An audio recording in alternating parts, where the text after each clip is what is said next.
سریہ موتا المعروف غزوہ موتا۔ موتا شام کے ایک شہر کا نام ہے۔ اس غزوے کا سبب یہ بنا کہ جانب عالم صلی اللہ علیہ وآلہ وسلم نے حضرت حرث ابن عمیر ازدی کو اپنا خط دے کر حاکم بصرہ کی طرف بھیجا۔ موتا بصرہ کے راستے میں پڑتا تھا۔ حضرت حرث جب موتا پہنچے تو آرام کرنے کی غرض سے وہاں ٹھہر گئے۔ موتا کا حکمران شرحبیل ایک کمینہ خصلت انسان تھا اور جانب عالم صلی اللہ علیہ وآلہ وسلم سے شدید عداوت رکھتا تھا۔ اسے پتہ چلا کہ شہر میں کوئی مسلمان آیا ہوا ہے تو اس نے حکم دیا کہ اس مسلمان کو گرفتار کر لیا جائے۔ جب حرث کو پکڑ کے شرحبیل کے روبرو پیش کیا گیا تو اس نے پوچھا، تم کہاں جا رہے ہو؟ بصرہ جا رہا ہوں۔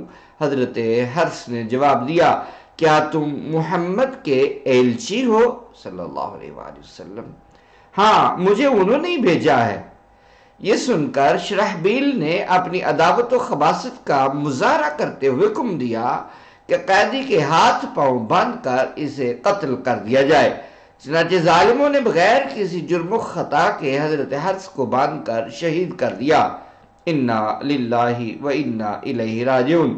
یہ خبر جب مدینہ منورہ پہنچی تو جانب عالم صلی اللہ علیہ وآلہ وسلم کو بے حد رنج ہوا اور آپ نے اسی وقت 3000 افراد پر مشتمل ایک لشکر ترتیب دیا اور اس کی قیادت حضرت زید بن حارثہ کو سونپی، مگر ساتھ ہی یہ بھی بتایا کہ اگر زید شہید ہو جائے تو کمان جعفر کے ہاتھ میں ہوگی، اگر وہ بھی شہید ہو جائے تو عبداللہ ابن رواحہ امیر لشکر ہوگا، اور اگر وہ بھی شہید ہو جائے تو پھر مسلمانوں کی مرضی پر منحصر ہے، جسے چاہیں اپنا سالار منتخب کر لیں۔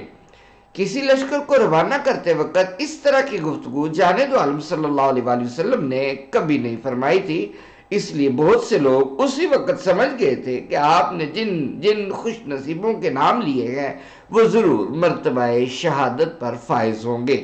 ان کو رخصت کرنے کے لیے جانب عالم صلی اللہ علیہ وآلہ وسلم بنفس نفیس ثنیۃ الوداع، یہ ثنیۃ الوداع وہی جگہ ہے جہاں اہل مدینہ نے جانب عالم صلی اللہ علیہ وآلہ وسلم کا اس وقت استقبال کیا تھا جب آپ ہجرت کر کے تشریف لائے تھے۔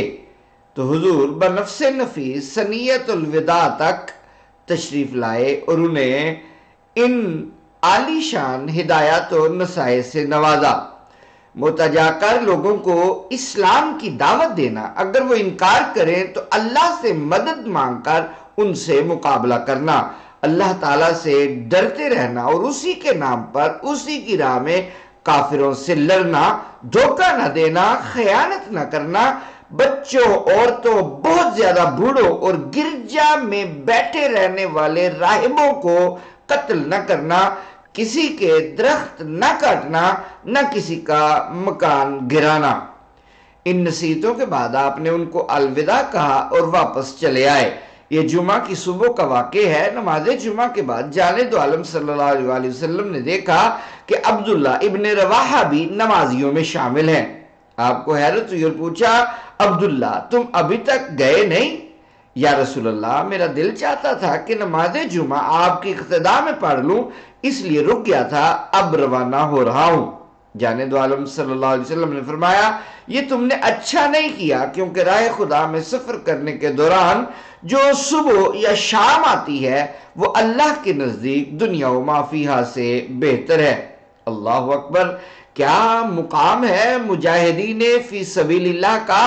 جمعہ جیسی عبادت اور وہ بھی جانب عالم کی اقتداء میں، ایسی عبادت کی اللہ کے ہاں کتنی بڑی شان و عظمت ہوگی، مگر جانب عالم صلی اللہ علیہ وسلم نے اس عبادت سے بھی مجاہدین کی ہم سفری کو افضل قرار دیا، بلکہ ان کے ساتھ گزاری ہوئی ایک صبح یا شام کو دنیا کی ہر عبادت سے برتر و اعلیٰ کہا اور حضرت عبداللہ کے پیچھے رہ جانے کو ناپسند فرمایا، حالانکہ حضرت عبداللہ آپ کی اقتداء میں جمعہ ادا کر کے بھی بآسانی مجاہدین کے ہم سفر ہو سکتے تھے۔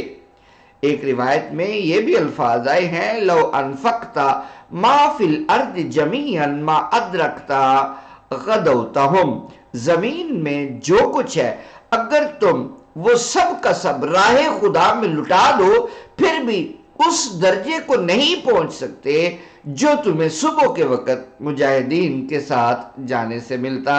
سبحان اللہ العظیم۔ الغرض، موتا کا علاقہ سلطنت روما کا حصہ تھا۔ موتا کا حکمران شرحبیل قیصر روم ہی کا متعین کردہ تھا۔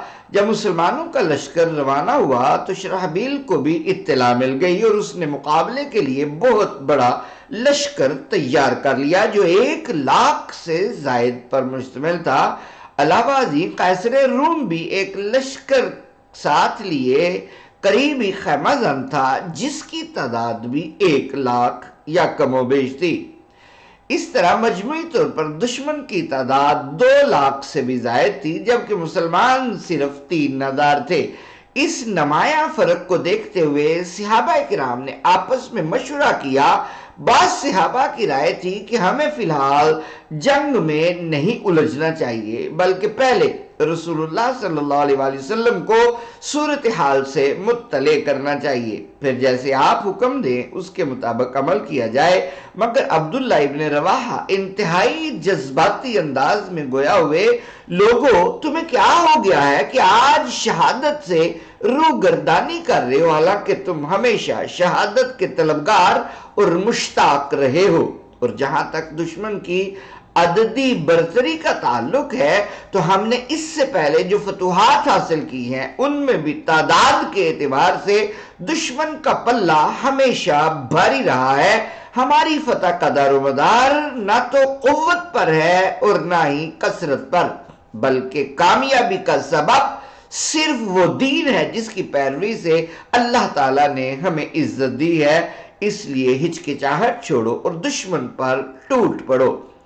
اگر فتح حاصل ہو گئی تو اچھی بات ہے، ورنہ شہادت کا اعزاز تو بہر صورت مل ہی جائے گا۔ یہ تقریر گویا سب کے دل کی آواز تھی، اس لیے اس کی بھرپور تائید کی گئی اور سب نے کہا عبداللہ نے بالکل سچ کہا ہے، ہمیں اس سے مکمل اتفاق ہے۔ آسمان نے ایسا منظر کہاں دیکھا ہوگا کہ 3,000 کا مختصر سا لشکر لاکھوں دشمنوں کے خلاف صف آرا ہو گیا ہو۔